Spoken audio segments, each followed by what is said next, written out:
അൽഹംദുലില്ലാഹ് അസ്സലാത്തു വസ്സലാമു അലാ അഷ്റഫി റസൂലില്ലാഹ് വഅലാ ആലിഹി വസഹ്ബിഹിൽ ഫായിസീന ബിറദല്ലാഹ് അമ്മാ ബഅദ്. അല്ലാഹുവിന്റെ മഹത്തായ അനുഗ്രഹത്താൽ ഈ മഹത്തായ പരിശുദ്ധമായ മക്കയുടെ മണ്ണിൽ നിന്ന് കാണാൻ, നിങ്ങളോട് സംസാരിക്കാൻ തൗഫീഖ് തന്ന അല്ലാഹുവിന്റെ സ്തുതി. അൽഹംദുലില്ലാഹ് അൽഹംദുലില്ലാഹി അലാ കുല്ലി ഹാൽ. നിങ്ങളോട് മുമ്പ് കാണുമ്പോൾ ഇവിടെ വെച്ച് കാണുമെന്നുള്ള ഒരു പ്രതീക്ഷയും അന്നുണ്ടായിരുന്നില്ല. ചെറിയ സൂചനകൾ മാത്രമേ ഉള്ളൂ. പക്ഷെ അതിന് ഔദ്യോഗികമായിട്ടൊരു ഉറപ്പിക്കലും അന്ന് നടന്നിരുന്നില്ല. അൽഹംദുലില്ലാഹ് അതിനുശേഷം അല്ലാഹു കാര്യങ്ങൾ എളുപ്പമാക്കി നിങ്ങളിവിടെ എത്തുമ്പോൾ തന്നെ നിങ്ങളുടെ കൂടെ എത്താനുള്ള തൗഫീഖ് അല്ലാഹു തന്നു. അൽഹംദുലില്ലാഹ് നേരത്തെ ഇവിടെ സൂചിപ്പിച്ചതുപോലെ മലിക് സൽമാൻ അബ്ദുൽ അസീസ് അദ്ദേഹത്തിന്റെ ഗസ്റ്റായിട്ടാണ് ഇവിടെ വന്നത്. നമ്മെ സംബന്ധിച്ചിടത്തോളം മാലിക്കുൽ മുലൂക്കിന്റെ ഗസ്റ്റാകാൻ പണിയെടുക്കുന്ന ആൾക്കാർ, രാജാതിരാജന്റെ സർവ്വരാജാക്കന്മാരുടെയും രാജാവായതിന്റെ അതിഥിയായി സ്വീകരിക്കപ്പെടണം എന്ന വലിയ ആഗ്രഹത്തോടു കൂടിയാണ് നമ്മളെല്ലാവരും ഇവിടെ സംബന്ധിച്ചിട്ടുള്ളത്. ആ രൂപത്തിൽ അവന്റെ അതിഥികളായി നമ്മെ സ്വീകരിക്കുമാറാകട്ടെ എന്ന് ആത്മാമുഖമായി പ്രാർത്ഥിക്കാം. പിന്നെ സലാമോലയെ പോലെ ഒരു ആട്ടിടയുടെ കീഴിൽ ഞങ്ങളുള്ളത് ഞങ്ങൾ വഴുതിച്ചു പോകില്ല എന്നുള്ള കാര്യത്തിൽ ഒരു സംശയമില്ല. വഴുതിച്ചു പോകില്ല, മനസ്സിലായില്ല? അപ്പോ കേൾക്കുന്നുണ്ടോ? കേൾക്കാവോ? കുറവാണോ? ആയിക്കോണോ? കേൾക്കുന്നില്ല അവിടെ? അപ്പൊ ഇൻഷാ അല്ലാഹ് അള്ളാഹുവിന്റെ മഹത്തായ ഫضല് കൊണ്ട് ഈ രൂപത്തിൽ ഇവിടെ എത്താൻ കേരള നദുവത്തുൽ മുജാഹിദീൻ എന്ന മഹത്തായ ആദർശ പ്രസ്ഥാനത്തിന്റെ സംവിധാനം ഉപയോഗപ്പെടുത്തിക്കൊണ്ട് തൗഹീദിൽ ഉറച്ചു നിന്ന് മുഖ്ലിസീങ്ങളായി പരിശുദ്ധമായ ഈ ഹജ്ജ് നിർവഹിക്കാൻ അല്ലാഹു സുബ്ഹാനഹു വ തആല നമുക്ക് അവസരം തന്നു. റബ്ബ് ഇത് പൂർണ്ണമായും അവൻ സ്വീകരിക്കുന്ന മഖ്ബൂലായ മബ്റൂറായ ഹജ്ജായി ഖബൂൽ ചെയ്യുമാറാകട്ടെ. നമുക്ക് ഹജ്ജ് ചെയ്യുമ്പോൾ അള്ളാഹു നമുക്ക് തന്നൊരു വാഗ്ദാനം, നമ്മുടെ ഹജ്ജ് സ്വീകാര്യമായ ഹജ്ജാണെങ്കിൽ അള്ളാഹു നമുക്ക് തന്നൊരു ഓഫർ ഉണ്ട്. ഇവിടുന്ന് തിരിച്ചു പോകുമ്പോ എങ്ങനെ തിരിച്ചുവിടാം എന്നാണല്ലോ പറഞ്ഞത്. ഉമ്മ പ്രസവിച്ച ഒരു കുഞ്ഞിനെ പോലെ. അപ്പൊ അതിന്റെ അർത്ഥം എന്താ? നമ്മളൊക്കെ നേരെ കുഞ്ഞായിട്ട് ഒരു തോടത്ത് കിടത്തിക്കൊണ്ട് പോകാൻ കഴിയുന്ന രൂപത്തിൽ ഒരു തൊട്ടിലേക്കായി പറഞ്ഞുവിടുന്നാണോ അതിന്റെ അർത്ഥം? അല്ലല്ലോ. അപ്പൊ ഒരു കുഞ്ഞിനെ പോലെ എന്ന് പറഞ്ഞപ്പോ അള്ളാഹു ഒരു കുഞ്ഞിനെ പോലെയാക്കും എന്ന് പറഞ്ഞ എന്തിനെയാണ്? മനസ്സിനെ ശുദ്ധീകരിക്കും. നമ്മുടെ കൽബിനെ, ഹൃദയത്തെ അള്ളാഹു സംസ്കരിക്കുന്നതാണ്. ഒരു കുഞ്ഞിന്റെ കൽബിന്റെ പരിശുദ്ധി അള്ളാഹു നമുക്ക് തരുന്നു.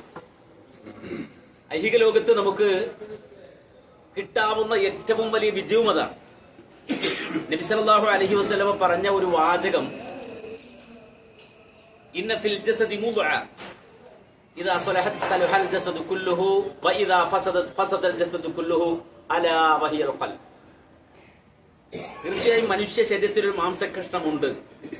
അത് നന്നായാൽ ശരീരം മുഴുവൻ നന്നായി. വഇദാ ഫസദത് ഫസദൽ ജസദു കുല്ലുഹു. അത് ദുഷിച്ചാൽ മൊത്തത്തിൽ ദുഷിച്ചു പോയി. അലാ വഹിയൽ ഖൽബ്. അത് ഹൃദയമാണ്. അപ്പൊ ഖൽബ് അത് സംസ്കരിക്കപ്പെടുക എന്നുള്ളതാണ് അള്ളാഹുവിന്റെ മുന്നിൽ വിജയിക്കുക എന്നതിന്റെ അർത്ഥം. അള്ളാഹു സുബ്ഹാനഹു വ തആല അവന്റെ ഗസ്റ്റായി സ്വീകരിക്കുന്ന ആളുകളെ കുറിച്ച് പറഞ്ഞല്ലോ. രാജാതിരാജന്റെ ഗസ്റ്റായി അള്ളാഹു സ്വീകരിക്കുന്ന ആളുകളെ കുറിച്ച് പറഞ്ഞപ്പോ അള്ളാഹു ഖുർആനിൽ പറഞ്ഞൊരു വാചകം, യൗമ ലാ യൻഫഉ മാലും വലാ ബനൂൻ ഇല്ലാ മൻ അത്തല്ലാഹ ബിഖൽബിൻ സലീം. സമ്പത്തോ സന്താനമോ ഉപകരിക്കാത്തൊരു ദിവസം നിങ്ങൾക്ക് വരാനുണ്ട്. അള്ളാഹുവിന്റെ മുന്നിൽ, റബ്ബിന്റെ മുന്നിൽ ഹാജരാക്കപ്പെടുന്ന ദിവസത്തിൽ ഒരു മനുഷ്യന്റെയും സമ്പത്തോ സന്താനമോ ഉപകരിക്കാത്ത ഒരു ദിവസം. അള്ളാഹുവിന്റെ മുന്നിൽ അങ്ങനെ ഹാജരാക്കപ്പെടുന്ന ഒരു വാദവും അള്ളാഹുവിന്റെ മുന്നിൽ ഉന്നയിച്ചിട്ട് രക്ഷപ്പെട്ടു പോകാൻ കഴിയാത്ത യൗമ തുബ്ല സറായിർ, രഹസ്യങ്ങളെ മുഴുവനും പരസ്യമാക്കുന്ന ദിവസം. ആ ദിവസത്തിലെത്തുമ്പോ അവിടെ ഒരാൾക്ക് മാത്രമേ വിജയിക്കാൻ കഴിയൂ. ഇല്ലാമൻ അത്തല്ലാഹ ബിഖൽബിൻ സലീം, സലീമായ രക്ഷപ്പെട്ട കൽബുമായി അള്ളാഹുവിനെ കണ്ടുമുട്ടുന്നവനല്ലാതെ രക്ഷയില്ല എന്ന് അള്ളാഹു പറഞ്ഞു. ഇത് വളരെ പ്രധാനപ്പെട്ട ഒരു കാര്യമാണ്. അതുകൊണ്ടാണ് നമുക്കറിയാം മുഹമ്മദ് റസൂലുള്ളാഹി സ്വല്ലല്ലാഹു അലൈഹി വസല്ലമ തന്റെ ജീവിതത്തിൽ ഏറ്റവും പ്രിയപ്പെട്ട പ്രവാചകൻ, ഏറ്റവും ഇഷ്ടപ്പെട്ട തന്റെ കരളിന്റെ കട്ടമെന്ന് പറഞ്ഞ മഹദി ഫാത്തിമ അൽ ബത്തൂൽ, ഫാത്തിമത്തുൽ ബത്തൂൽ അല്ലെങ്കിൽ ഫാത്തിമത്തുൽ സഹ്റ എന്ന് പറയാവുന്ന മഹദി ഫാത്തിമ, നബി സല്ലല്ലാഹു അലൈഹി വസല്ലമക്ക് അവരെ എത്രത്തോളം ഇഷ്ടമായിരുന്നു എന്ന് ചോദിച്ചാൽ നമുക്കറിയാം അറബികൾ അവരുടെ പേരിന്റെ കൂടെ കുഞ്ഞ സ്വീകരിക്കാറുണ്ട്. നമ്മുടെ നേതാവിന്റെ പേര് എന്താണ്? മുഹമ്മദ് സല്ലല്ലാഹു അലൈഹി വസല്ലം. അദ്ദേഹത്തിന്റെ കുഞ്ഞ എന്താണ്? കുഞ്ഞ എന്ന് പറയും അബുൽ ഖാസിം.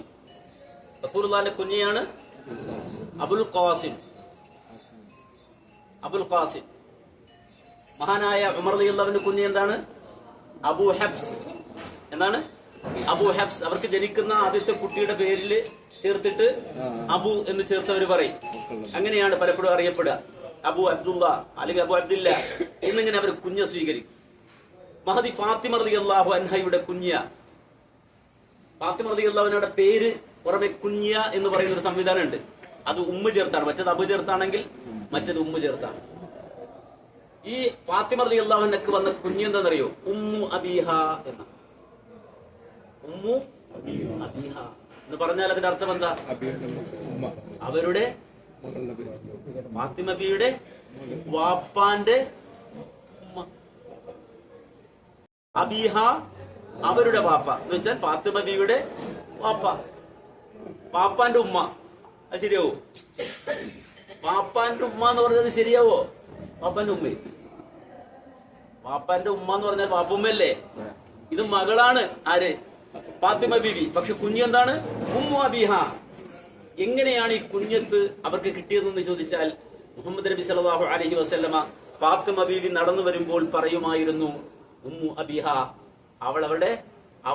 അവളുടെ വാപ്പയുടെ ഉമ്മയാണ്. അത്ര സ്നേഹമാണ് ആർക്ക്? മോള് നോക്കിയിട്ട് വാപ്പ പറയണത് അവളവരുടെ വാപ്പാന്റെ ഉമ്മയാണ് എന്ന് പറഞ്ഞാൽ എത്രമാത്രം സ്നേഹം റസൂലുള്ളാഹിക്ക് ആ മകളോടുണ്ടാവും. നബി നടക്കുന്നത് പോലെയാണ് അവർ നടന്നത്. നബി ചിരിച്ചതുപോലെയാണ് അവർ ചിരിച്ചിരുന്നത്. എന്നുവെച്ചാൽ റസൂലുള്ളാഹിന്റെ ഏതാണ്ട് ആകാര ഭംഗി അല്ലെങ്കിൽ ആ സൗന്ദര്യം ആർക്ക് ലഭിച്ചിരുന്നു? ഫാത്തിമ ബീവിക്ക് ലഭിച്ചിരുന്നു. നബി സല്ലല്ലാഹു അലൈഹി വസല്ലം വഫാത്തായതിനു ശേഷം 4 മാസമോ 6 മാസമോ ആണ് അവർ ജീവിച്ചത്. പണ്ഡിതന്മാർക്കിടയിൽ അഭിപ്രായ വ്യത്യാസം. ചിലർ 4 മാസം എന്ന് പറഞ്ഞു, ചിലർ 6 മാസം എന്ന് പറഞ്ഞു. എന്നാൽ ഈ 6 മാസമോ 4 മാസമോ അവർ ഈ ദുനിയാവിൽ ജീവിച്ചതിന് ശേഷം ആ റസൂല് വഫാത്തായതിനു ശേഷം ഒരിക്കൽ പോലും അവരെന്തെടുത്തില്ല? ചിരിച്ചിട്ടില്ല. ആരാ പറഞ്ഞത്? അലി ഇബ്നു അബീ ത്വാലിബ്. റസൂല് വഫാത്തായതിനു ശേഷം നബിയുടെ മകളായ ഫാത്തിമ ബീവി ഒരു തവണ പോലും മാ റഅയ്തു ളാഹിക, അവർ ചിരിക്കുന്നത് ഞാൻ കണ്ടിട്ടില്ല എന്നാരാ പറഞ്ഞത്? അലി, ഭർത്താവ് അലി ഇബ്നു അബീ ത്വാലിബ് റളിയല്ലാഹു അൻഹു. അത്രത്തോളം പ്രിയപ്പെട്ടവരാണ് അവർ തമ്മിൽ. ആ മകളെ വിളിച്ച് മക്കയിൽ നിന്ന് റസൂലുള്ളാഹി, ഇതിന്റെ അബൂ ഖുബൈസ് എന്ന് പറയുന്ന പർവ്വതമുണ്ട് ഇവിടെ അല്ലെ, അവിടെ വെച്ച് അല്ലാഹുവിന്റെ റസൂൽ സല്ലല്ലാഹു അലൈഹി വസല്ലമ ആളുകൾക്ക്, തന്റെ കൂട്ടുകുടുംബാദികൾക്കെല്ലാം താക്കീത് നൽകുന്ന ഫഅൻദിർ അശീറതകൽ അഖറബീൻ, അടുത്ത കൂട്ടുകുടുംബാദികൾക്ക് അങ്ങ് താക്കീത് നൽകുക എന്ന് പറഞ്ഞതിന്റെ അടിസ്ഥാനത്തിൽ അള്ളാഹുവിന്റെ റസൂലിന്റെ ഇളാപ്പമാരെ, മൂത്താപ്പമാരെ, അതുപോലെ അമ്മായിയെ എല്ലാവരെയും വിളിച്ച കൂട്ടത്തിൽ അള്ളാഹുവിന്റെ റസൂൽ തന്റെ മകളെയും വിളിച്ചു. എന്നിട്ട് പറഞ്ഞു, യാ ഫാത്തിമ ബിൻത് മുഹമ്മദ്, മുഹമ്മദിന്റെ മകൾ ഫാത്തിമ, സെലിനി മിൻ മാലി മാ ശിഅ്തി, ഉപ്പയുടെ സമ്പത്തിൽ നിന്ന് നീ എത്രയും ചോദിച്ചോ, ഉപ്പ തരും, ഉപ്പക്കത് തരാൻ കഴിയും. പക്ഷേ ലാ ഉഗ്നി അൻകി മിനല്ലാഹി ശൈഅ, നാളെ ആഖിറത്തിൽ അള്ളാഹുവിന്റെ മുന്നിൽ, റബ്ബിന്റെ മുന്നിൽ വന്നിട്ട് ഞാൻ മുഹമ്മദിന്റെ മകളാണ് എന്ന് പറഞ്ഞ് ഒന്നും നേടാൻ നിനക്ക് കഴിയും. ഞാൻ മുഹമ്മദിന്റെ മകളാണ്, അതുകൊണ്ട് എനിക്ക് പ്രത്യേകം തരണം എന്ന് പറഞ്ഞാൽ ആഖിറത്തിൽ നിനക്കൊന്നും നേടാൻ കഴിയില്ല. അതുകൊണ്ട് അങ്കിദി നഫ്സികി മിനന്നാർ, നീ നിന്റെ ശരീരത്തെ നരകത്തെ തൊട്ട് കാത്തുകൊള്ളുക. ലാ ഉഗ്നി അൻകി മിനല്ലാഹി ശൈഅ, അള്ളാഹുവിന്റെ അടുക്കൽ നിന്നൊന്നും നേടിത്തരാൻ എനിക്ക് കഴിയില്ല എന്ന് റസൂലുള്ളാഹി സ്വന്തം മകളോട് പറയണമെങ്കിൽ അവിടെ നമ്മൾ മനസ്സിലാക്കണം എന്താണ്?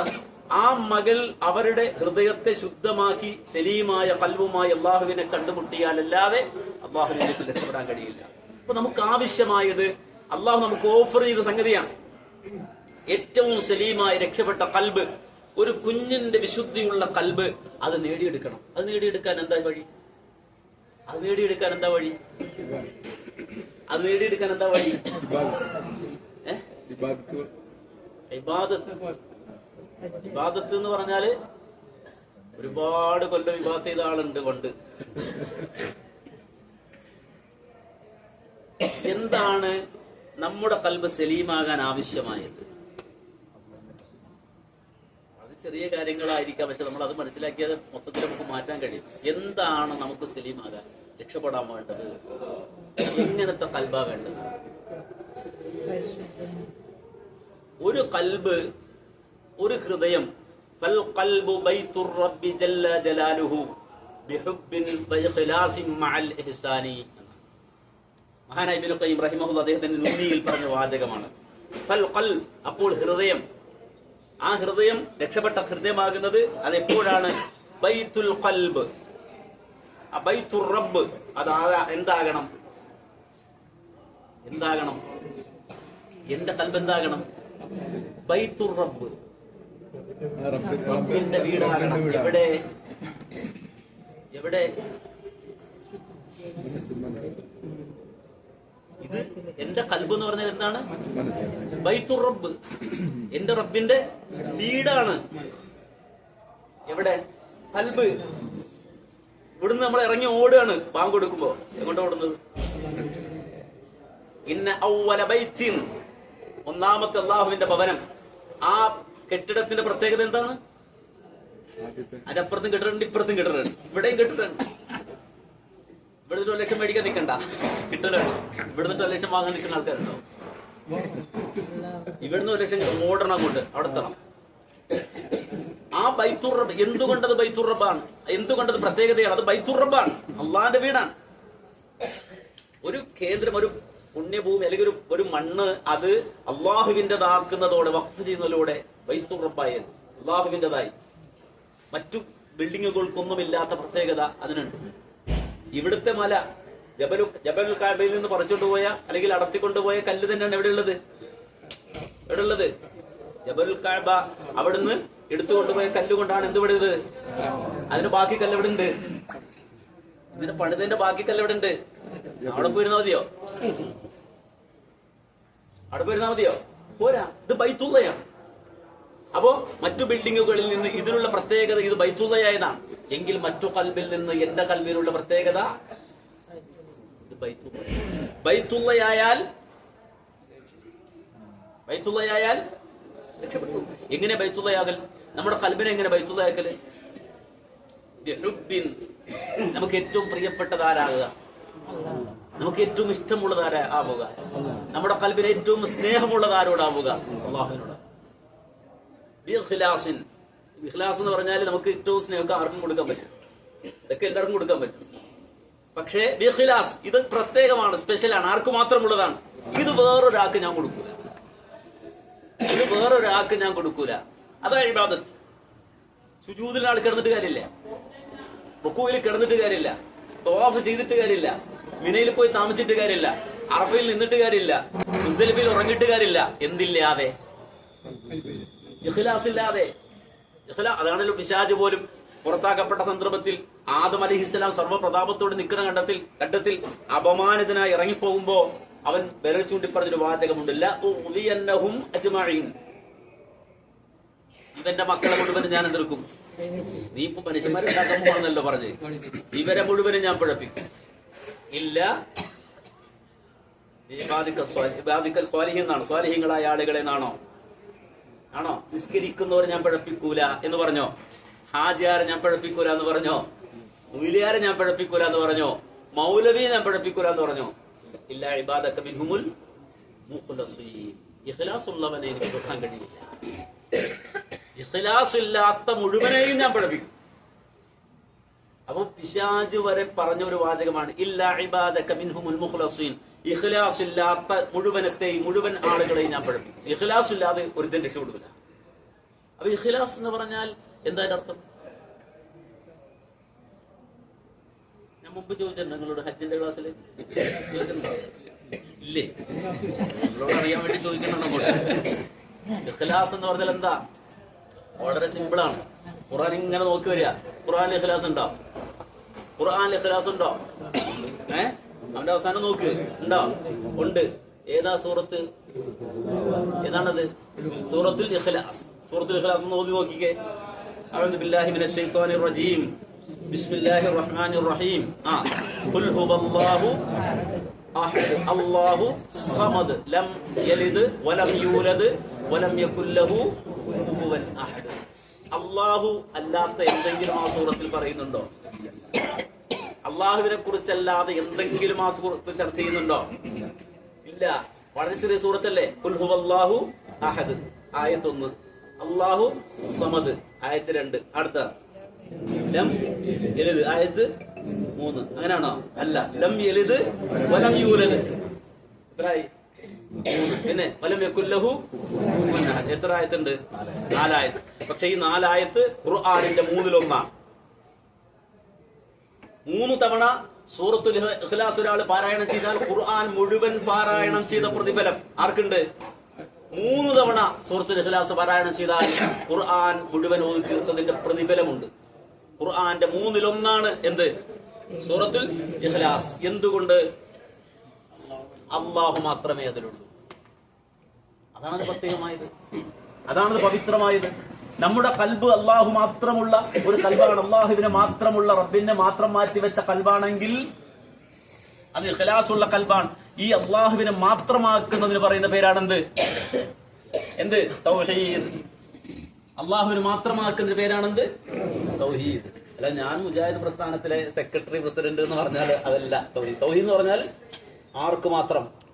അള്ളാഹു. എന്റെ ഇബാദത്ത്, എന്റെ സുജൂദ്, എന്റെ ആരാധനകൾ, എന്റെ പ്രാർത്ഥനകൾ, എന്റെ നേർച്ചകൾ, ഞാൻ സത്യം ചെയ്യുന്നത്, എന്റെ ജീവിതം, എന്റെ മരണം, ഇന്ന സ്വലാത്തി വനുസുക്കി വമഹ്യായ വമമാതി ലില്ലാഹി റബ്ബിൽ ആലമീൻ. ആര് പറഞ്ഞ വാചകം? ഈ വാചകം ആര് പറഞ്ഞ വാചകം? ഈ തഹിയ്യാത്തിൽ പറയുന്ന അവിടെ ഈ ദുആ, ആദ്യത്തെ ദുആ ഇഫ്തിതാഹ്, നിസ്കാരത്തിൽ ആദ്യത്തെ പ്രാർത്ഥന ആര് പറഞ്ഞ വാചകം? അള്ളാഹു പറഞ്ഞതാണ്. ആര് പറഞ്ഞതായി? ഇബ്രാഹിം. ബാബിലോണിയക്കാരാണ് ഏറ്റവും വലിയ ജ്യോതിഷികൾ.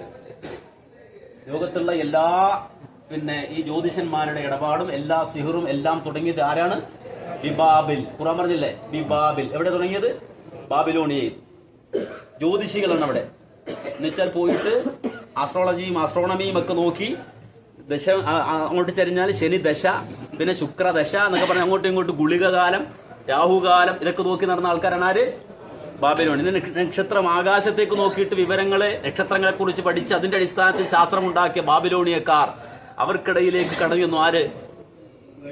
ഇബ്രാഹിം നബി. അവർ ഭയങ്കര ജ്യോതിഷികളാണ്. അവർക്കിടയിൽ ആകാശത്തെ നോക്കി അവിടുന്ന് ഭാഗ്യം ഇവിടുന്ന് ദൗർഭാഗ്യം എന്നൊക്കെ പറഞ്ഞ ആളുകളുടെ പോയിട്ട് നിന്ന് സംവദിച്ച് സംസാരിച്ച് അവസാനം സഹസ്രാബ്ദങ്ങൾക്കപ്പുറത്ത് വിളിച്ചു പറഞ്ഞു ആര്? ഇബ്രാഹിം നബി. ആരോട്?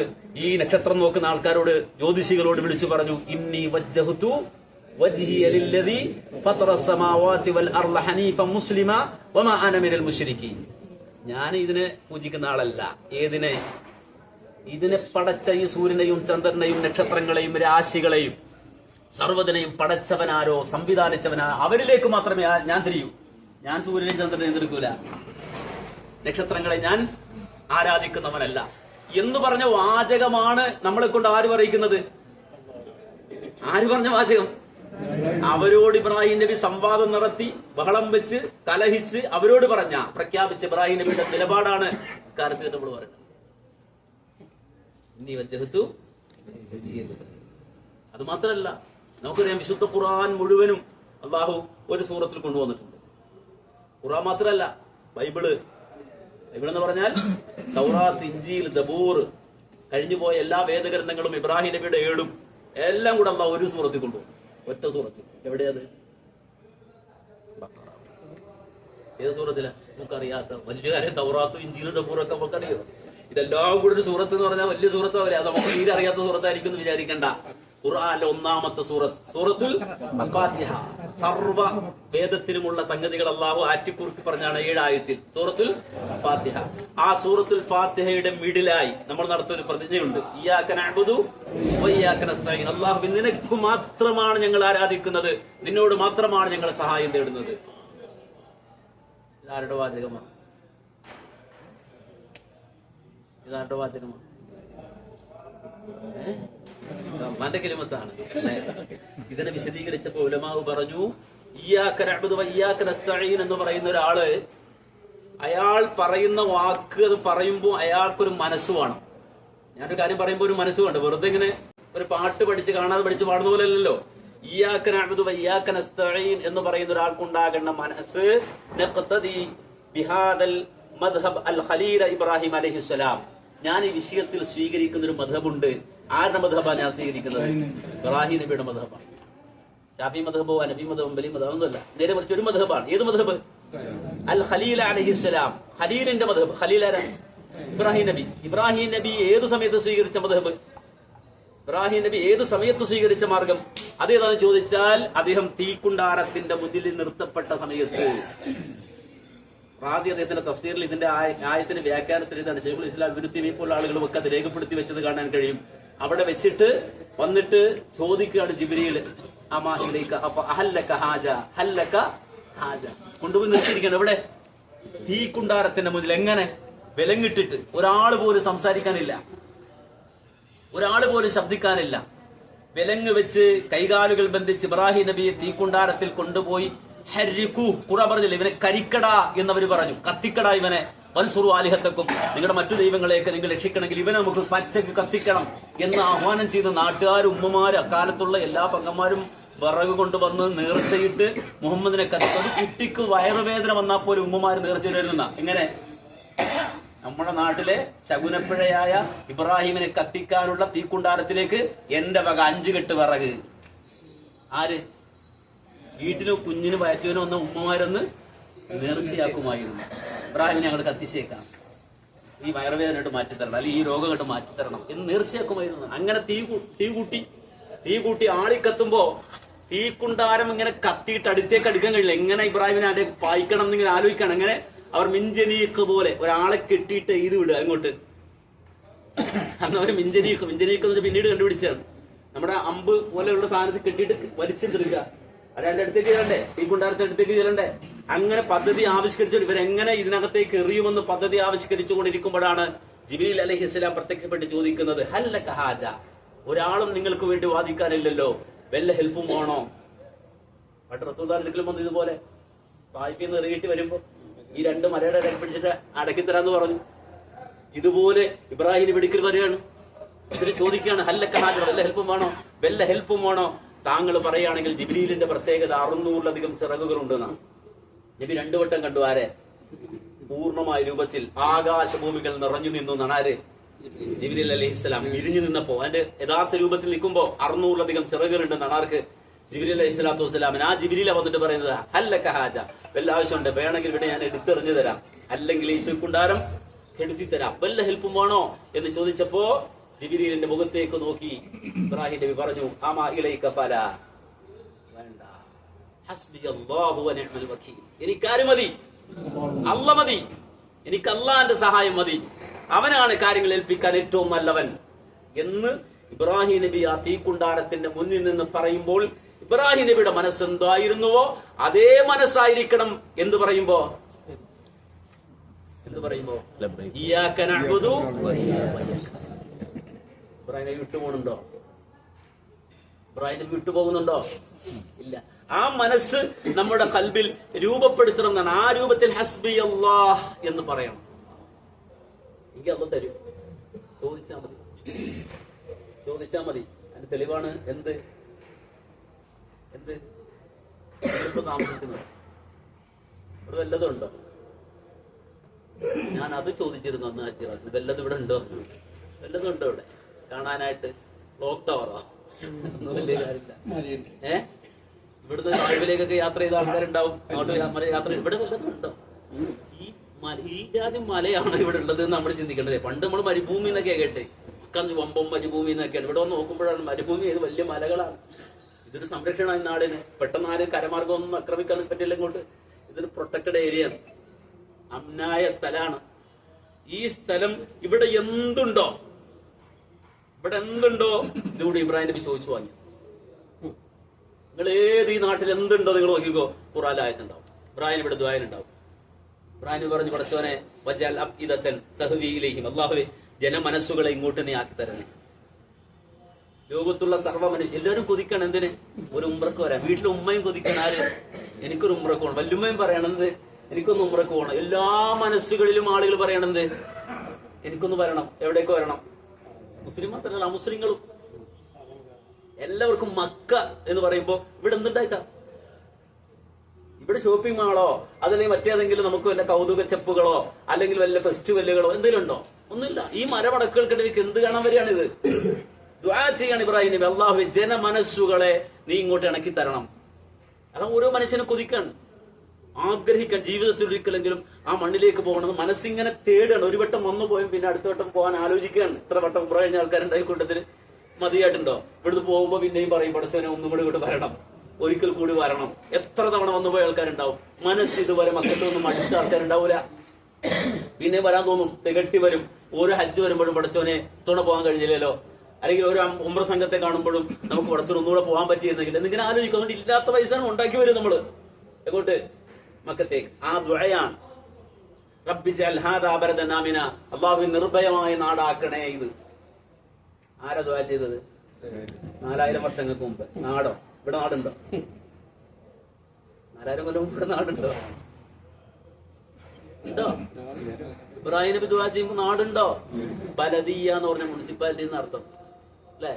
ഭാരതീയയുടെ ഒരുപാട് കുട്ടികളുടെ മുനിസിപ്പാലിറ്റി ഉണ്ട് ഇവിടെ. ഒന്ന് ഇവിടെ റബ്ബി ജഅൽ ഹാദാ ബലദൻ, ചെറിയൊരു മുനിസിപ്പാലിറ്റിയെങ്കിലും വേണ്ടേ, പഞ്ചായത്തെങ്കിലും വേണ്ടേ? ഇബ്രാഹിം നബി ബലദാക്കണമല്ല, നിർഭയമുള്ള നാടാക്കണമല്ല, നിർഭയത്വമുള്ള നാടാക്കണം. അപ്പൊ റബ്ബി ചോദിച്ചു വാങ്ങാണ്, കായികനികൾ, പഴം കൊടുക്കണേ, ഫ്രൂട്ട്സ് കൊടുക്കണേ. ഇവിടെ വല്ല ചെടി മുളക്കുവോ? കൃഷി നടക്കുവോ? ഫ്രൂട്ട്സ് കൊടുക്കണേ. നമ്മുടെ നാട്ടിൽ കണ്ടോ ഇവിടുത്തെ ഫ്രൂട്ട്സ്? കേരളം എന്ന് വെച്ചാൽ ഇങ്ങനെ 24 മണിക്കൂറല്ല, 6 മാസം മഴ വീണ നാട്ടിൽ കാണാത്ത ഫ്രൂട്ട്സ് അല്ലേ ഇവിടെ നമ്മൾ കാണുന്നത്. ഇവിടെ ഫ്രൂട്ട്സ് മാർക്കറ്റിലൊക്കെ പോയിട്ടുണ്ട്, പോകണ്ട ചോദിച്ചാൽ അത് കാണാൻ വേണ്ടി പോകുന്നു. ഏതായിരുന്നാലും ലോകത്തിന്റെ അറ്റദിക്കുകളിലുള്ള എല്ലാ ഫ്രൂട്ടും എവിടെ വരും? ഇന്ന് മാത്രമല്ല, പണ്ടും വരും. ചോദിച്ചു വാങ്ങിയതാണ്. ആര്? ഇബ്രാഹിം ചോദിച്ചു വാങ്ങിയതാണ്. റബ്ബനാ വബഅത് ഫീഹിം റസൂലാ, അല്ലാഹുവേ ഇവർക്ക് ഒരു പ്രവാചകനെ കൊടുക്കണേ. ആര് ചോദിച്ചു വാങ്ങിയതാണ്? ഇബ്രാഹിം നബി ദുആ ചെയ്യണം. ആർക്ക് വേണ്ടി? അതാ റസൂൽ പറഞ്ഞു, ഇന്നി ദഅഉതു അബി ഇബ്രാഹിം, ഞാൻ ഇബ്രാഹിം എന്റെ വാപ്പാന്റെ ദുആ കൊണ്ടുണ്ടായതാണ്. എന്റെ വാപ്പയാരാ? ഇബ്രാഹിം നബിയുടെ ദുആയാണ് ഞാൻ. ആര് പറയാ? അപ്പൊ ചോദിച്ചു വാങ്ങിയതേ ഉള്ളൂ ഇവിടെ. ആര്? ഇബ്രാഹിം നബി നിന്ന് ചോദിച്ചു വാങ്ങാണ്. കാര്യം അള്ളാന്റെ ഖലീല ചോദിച്ചത് കൊടുക്കും. നാട് വേണോ? നാട് പിടിച്ചോ. നബി വേണോ? നബി പിടിച്ചോ. ഫ്രൂട്ട്സ് വേണോ? ഫ്രൂട്ട്സ്. എന്താ വേണ്ടത്? ചോദിച്ചതൊക്കെ കൊടുത്തു. ചോദിച്ചതൊക്കെ കൊടുത്തു. പക്ഷെ അള്ളാഹുവിനോട് ഇബ്രാഹിം നബി ചോദിച്ചിട്ട് കൊടുക്കാത്ത ഒറ്റ കാര്യം, അള്ളാഹിനോട് ചോദിച്ചിട്ട് അള്ള കൊടുക്കാത്ത, ദുനിയാവിലും ആഖിറത്തിലും കൊടുക്കാത്ത വാക്കൊക്കെ കൊടുത്തു. ഒറ്റ കാര്യം കൊടുത്തില്ല. ആഖിറത്തിൽ ഇബ്രാഹിം അലൈഹിസ്സലാം വരുന്ന രംഗത്തെക്കുറിച്ച് ഇമാം ബുഖാരി തന്റെ സ്വഹീഹിൽ 3 സ്ഥലത്ത് ഹദീസ് കൊണ്ടുവന്നു. അതിൽ ഒരു സ്ഥലം എന്ന് പറഞ്ഞാൽ ഇബ്രാഹിമ ഖലീല. ഇമാം ബുഖാരി തന്റെ സ്വഹീഹിൽ ഒരു അധ്യായത്തിന്റെ പേര് കൊണ്ടൊരു ആയത്ത് ഖുർആനിലെ അള്ളാഹുവിന്റെ ഖലീലായി ഇബ്രാഹിം നബി അള്ളാഹ് തെരഞ്ഞെടുത്തു എന്നതിനെ പറ്റി പറയുന്ന അധ്യായം. ഇമാം ബുഖാരിയുടെ സ്വഹീഹിന്റെ ഒരു അധ്യായത്തിന്റെ പേര് അത്. അവിടെ അടക്കം കൊണ്ടുവന്നൊരു ഹദീസുണ്ട്. ഇബ്രാഹിം നബിയുടെ പ്രത്യേകത, നാളെ ആഖിറത്തിൽ അവ്വലു മൻ യുക്സാ ഫീ യൗമിൽ ഖിയാമ ഇബ്രാഹിം അലൈഹിസ്സലാം. ആദ്യമായി ആഖിറത്തിൽ വസ്ത്രം കൊടുക്കുന്ന ആർക്കായിരിക്കും? നബി പറയാണ്, നബി പ്രസംഗിക്കുകയാണ്. ഇബ്നു അബ്ബാസ് റളിയല്ലാഹു അൻഹു പറയാണ്, നബിക്ക് ഞങ്ങളോട് പ്രസംഗിച്ചതാണ്. അവ്വലു മൻ യുക്സാ യൗമിൽ ഖിയാമ, ആദ്യമായി പരലോകത്ത് വസ്ത്രം കൊടുക്കുന്നത് ആർക്കാണ്? ഇബ്രാഹിം നബിക്കാണ്. പല കാരണവന്മാർ. ഒന്നെന്ന് വെച്ചാൽ അന്ന് തീക്കുണ്ടാരത്തിലേക്ക് വലിച്ചെറിയുമ്പോ വസ്ത്രം മൂടി അപമാനിച്ചു എന്നാണ്. ആരെ? അതിന്റെ പേരിലാണ് എന്ന് ചില പണ്ഡിതന്മാർ വ്യാഖ്യാനിച്ചത് കാണാൻ കഴിയും. ഏതായിരുന്നാലും ആഖിറത്തിൽ ആദരവിന്റെ ഉടയാടകൾ കൊണ്ട് ആദരിക്കുന്ന വ്യക്തിത്വം ഇബ്രാഹിം നബിയാണ്. ഖബർ പിളർന്ന് ആദ്യം പുറത്തു വരുന്ന ആരാ? ഗസ് ചെയ്യണ്ട, അത് ഇബ്രാഹിം നബി ആയിരിക്കും. അത് മുഹമ്മദ് റസൂലുള്ളാഹി. ആദ്യമായി ഖബർ പിളർന്ന് പുറത്തു വരുന്നവരാണ് മുഹമ്മദ് റസൂലുള്ളാഹി സ്വല്ലല്ലാഹു അലൈഹി വസല്ലം. ആദ്യമായി വസ്ത്രം ഇട്ട് ആദരിക്കപ്പെടുന്നവരാണ്, ആദരവിന്റെ വസ്ത്രമൊക്കെ ഇട്ട് ഇബ്രാഹിം നബി. അവിടെ ആ പരലോകത്ത് എല്ലാവരും ബേജാറായി നിൽക്കുന്ന നാളിൽ ഇബ്രാഹിം നബി ആദരവിന്റെ വസ്ത്രമൊക്കെ ഇട്ട് വരുമ്പോ റസൂല് പറയുന്നു, യൽഖാ ഇബ്രാഹിമു അബാഹു ആസറ യൗമൽ ഖിയാമ. ഖിയാമ നാളിൽ തന്റെ ഉപ്പയെ ആര് കാണും? ഇബ്രാഹിം നബി കാണും, വാപ്പയെ കാണും. ആളിൽ കൂട്ടത്തിനിടെ വെച്ചിട്ട് അല വജ്ഹി ആസറ ഖതറത്തുൻ വഗബറ. ആസറിന്റെ മുഖത്തും ശരീരത്തും ഒക്കെ ആകെ ചെളി പിടിച്ച് പൊടി പിരണ്ട് ആകെ വിഷമിച്ചിരിക്കണം. ആര്? ആസർ. വാപ്പ നിൽക്കണം. വാപ്പ അടുക്കിലേക്ക് ഇബ്രാഹിം നബി ഓടി ചെല്ലും. എന്നിട്ട് പറയും, അലം അകുല്ലക ലാ തഅസുനി. ഉപ്പ, നിങ്ങളോട് ഞാൻ പറഞ്ഞില്ലേ നിങ്ങൾ ഈ തൗഹീദ് സ്വീകരിക്കണം, ഈ തൗഹീദ് വിട്ടൊരു വഴിക്കും പോകരുത്, എന്നെ നിങ്ങൾ ധിക്കരിക്കരുത് എന്ന് എത്ര തവണ നിങ്ങളോട് പറഞ്ഞു ഉപ്പ? നിങ്ങളത് സ്വീകരിച്ചില്ലല്ലോ. നിങ്ങൾ നാട്ടുകാരോടൊപ്പം കൂടി കല്ലെറിയാൻ വന്നു, ആട്ടി ഓടിച്ചു, നാട്ടി പുറത്താക്കി, അങ്ങനെ ഒരുപാട് പ്രയാസപ്പെടുത്തിയല്ലോ ഉപ്പ. ഞാൻ അന്നേ പറഞ്ഞില്ലേ അല്ലാത്ത തഅസുനി, നിങ്ങൾ എന്നെ എതിര് ചെയ്യരുത് എന്ന് എത്ര തവണ പറഞ്ഞു, അള്ളാഹുവിന് എതിരാകരുത് എന്ന് എത്ര തവണ പറഞ്ഞു. അപ്പോൾ ഉപ്പ പറയും മകനോട്, എന്ത്? ലാ അഅ്സീക യൗം. മോനെ, ഉപ്പക്ക് അന്ന് തെറ്റുപറ്റിയടാ, ഇന്നിപ്പോ കാര്യം മനസ്സിലാക്കി. ഇന്ന് മോനെ നീ എന്തു പറഞ്ഞാലും വാപ്പ സ്വീകരിക്കാൻ റെഡിയാ. കാരണം ഞാൻ കണ്ടു കേട്ടു മനസ്സിലായി. ഇപ്പോഴോ നീ എന്തു പറഞ്ഞാലും ഒരിക്കലും ഞാൻ നിനക്ക് എതിര് നിൽക്കൂല, ഇപ്പൊ അബദ്ധം പണിതാടാ എന്ന് വാപ്പ മകനോട് പറയുമ്പോ അവിടുന്ന് കൈവക്കുമാര് ആര്? ഇബ്രാഹിം. മക്ക ചോദിച്ചു വാങ്ങി ഇബ്രാഹിം നബി. ഈ നാടിനെ വലുതാക്കി ഇബ്രാഹിം നബി. അന്തിമ പ്രവാചകന് വേണ്ടി പ്രാർത്ഥിച്ചിട്ട് മക്കയിൽ അള്ളാഹു കൊടുത്ത് അതിനുവേണ്ടി കൊടുക്കണമെന്ന് പറഞ്ഞ് ചോദിച്ചത് കൊടുത്ത് ഇബ്രാഹിം നബി ആഖിറത്തിൽ നിന്നിട്ട് ഖലീല ഇബ്രാഹിം നബി ഉടച്ചോണ്ട് ദുആ ചെയ്യാണ്. ആ ദുആയുടെ വാചകം തന്നെ അറിയോ? യാ റബ്ബ് ഇന്നക വഅദ്തനി അല്ലാ തുഖ്സിയനി യൗമ യുബഅതൂൻ. അല്ലാഹുവേ, നീ എനിക്ക് തന്നൊരു വാദയുണ്ട്, വാഗ്ദാനമുണ്ട്. പരകോടി മനുഷ്യർ ഒരുമിച്ച് കൂടുന്ന പരലോകത്ത് എന്റെ മനസ്സിനെ വേദനിപ്പിക്കില്ല എന്ന് നീ എനിക്ക് തന്ന വാഗ്ദാനമാണ്. എനിക്കെന്റെ വാപ്പ നഷ്ടപ്പെടുന്നതിനേക്കാൾ വലിയ വേദന എന്താ ഉള്ളത്? എന്റെ വാപ്പ എന്നിൽ നിന്ന് നഷ്ടപ്പെട്ടു പോയതിനേക്കാളും വലിയ വേദന എന്താ എനിക്കുണ്ടാകാനുള്ളത്? നീ എനിക്ക് തന്ന വാഗ്ദാനമാണെന്ത്? എന്റെ മനസ്സിനെ വിഷമിപ്പിക്കില്ല, വേദനിപ്പിക്കില്ല എന്ന്. നീ വാഗ്ദാനം പാലിക്കുന്നവനാണ് എന്ന് പറഞ്ഞതിന്റെ അർത്ഥം എന്താ? എന്റെ വാപ്പയെ ആർക്ക് വേണം? ആരെ ചോദിക്കണ ആള്? ഇബ്രാഹിം. സഡൻലി മറുപടി അള്ളാഹുവിന്റെ വരും. ഹദീസിൽ കാണാം. എന്നാ മറുപടി എന്നറിയോ? ഇന്നി ഹറംതുൽ ജന്നത അലൽ കാഫിരീൻ. ഇവിടെ നിയമത്തിന് മാറ്റില്ല. ഇത് വാപ്പയും മകളും തമ്മിലുള്ള ബന്ധം പറയാനുള്ള ദിവസമല്ല. ഇവിടെ സലീമായ കൽവുമായി വന്നവനല്ലാതെ രക്ഷപ്പെടൂല. ഇന്നി ഹറംതുൽ ജന്നത അലൽ കാഫിരീൻ. അവിശ്വാസികൾക്ക്, ശിർക്ക് ചെയ്തവന്, കുഫ്രിന്റെ വാഗ്ദാക്കൾക്ക് സ്വർഗം ഹറാമാണ്, നിഷിദ്ധമാണ്. എന്റെ വാപ്പ എന്ന പരിഗണന വിടില്ല. വിറച്ചു പോകുമാര് ഇബ്രാഹിം നബി. അതുകൊണ്ടാണ് ഹദീസിൽ പിന്നെ പറയുന്നത്, ഇബ്രാഹിം അലൈഹിസ്സലാം പകച്ചു നിൽക്കുമ്പോ ഫയുഖാൽ എന്ന് പറഞ്ഞാൽ അറബി ഭാഷയിൽ മജ്ഹൂലായിട്ടാണ് പ്രയോഗിക്കുന്നത്. ആരോ ചോദിക്കാണ് ഇബ്രാഹിം നബിയോട്. ആരാന്നില്ല, മലക്കുകളാണോ മനുഷ്യരാണോ എന്നില്ല. ഫയുഖാൽ, ഇബ്രാഹിം നബി ചോദിക്കപ്പെടും. മാ തഹ്ത റിജ്ലൈക് വമാ തഹ്ത ഖദമൈക്. വരുന്നവരൊക്കെ ഇങ്ങനെ ചോദിക്കണം. മാ തഹ്ത റിജ്ലൈക്, എന്താണ് ഇബ്രാഹിം അങ്ങയുടെ കാൽച്ചുവട്ടിൽ, എന്താണ് കാലിനടുക്ക് നിൽക്കുന്നത്? മാ തഹ്ത റിജ്ലൈക്, നിങ്ങളുടെ കാലിനടുത്ത് എന്തായി നിൽക്കുന്നത് എന്ന് വരുന്നവരും പോണവരൊക്കെ ചോദിക്കുമ്പോഴാണ് ഫയൻദുറു. അപ്പോഴാണ് ഇബ്രാഹിം നബി നോക്കുന്നത്. നോക്കുമ്പോ ഫഇദാ ഹുവ ബിദീഖിൻ മുൽതതിഖ്, ഒരു കഴുതപ്പുലി ചെളി പിടിച്ചിട്ട് അവിടെ നിൽക്കുകയാണ്. പാപ്പന്ന സ്ഥാനത്ത് ആരില്ല, പാപ്പയില്ല. ഒരു ചെളി പിടിച്ചിട്ടൊരു കഴുതപ്പുലി. പിന്നെ ഒരിക്കലും ഇബ്രാഹിം നബി ആരെ കാണില്ല, അപ്പാനെ. ഒരു ചെളി പിടിച്ച കഴുതപ്പുലിയായി ഇബ്രാഹിം നബി അപ്പ മാറ്റപ്പെട്ടു. അങ്ങനെ ഇബ്രാഹിം നബി നോക്കുമ്പോൾ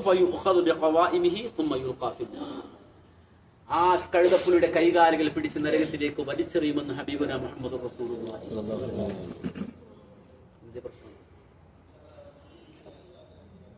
ആരാണ് ഈ നരകത്തിലേക്ക് വീണെന്നറിയോ? ആരാ? ഇബ്രാഹിം നബിയുടെ മാത്രം വാപ്പയാണോ? ഇസ്മായിൽ നബിയുടെ, ഇസ്ഹാഖ് നബിയുടെ, യാക്കൂബ് നബിയുടെ, യൂസുഫ് നബിയുടെ. എത്ര നബിമാരാ പിന്നെ അങ്ങോട്ട്? എന്തേ സംഭവിച്ചത്? ഒറ്റ കലിമത്ത്. എന്താ കലിമത്ത്? ലാ ഇലാഹ. എവിടെ? ലാ ഇലാഹ, ഒരു ഇലാഹുമില്ല. ഇല്ലല്ലാ, എവിടെ ഇല്ലെന്ന്? ലാ ഇലാഹ, ഒരു ഇലാഹുമില്ല. ഇല്ലേ? അയോധ്യയിലടക്കമില്ലേ ഇലാഹില്ലേ? ഇപ്പൊ നമ്മള് കണ്ടില്ലേ? നമ്മുടെ വീടിനപ്പുറത്ത് അമ്പലമില്ലേ? അവിടെ ഇലാഹില്ലേ? കെട്ടിപ്പൊക്കി ജാറില്ലേ? അവിടെ ഇലാഹില്ലേ? ഈ ലാ ഇലാഹ, ഒരു ഇലാഹുമില്ല. എവിടില്ല? എവിടില്ലെന്നാ പറയണത്? എവിടില്ല? എന്റെ കൽബിലില്ല. അവിടെ ഇവിടെ ആൾക്കാരില്ല. ഒരുപാട് ഇലാഹ അവിടെ ഇവിടെ കൊണ്ടു നടക്കുന്നുണ്ട്. ഈ കാബാലയത്തിനുള്ളിൽ ഇപ്പൊ ഒരു 300 ചില്ലാനും വിഗ്രഹങ്ങൾ ഉണ്ടായിരുന്നു. അവിടുന്ന് വിളിച്ചു പറഞ്ഞത് എന്ത്?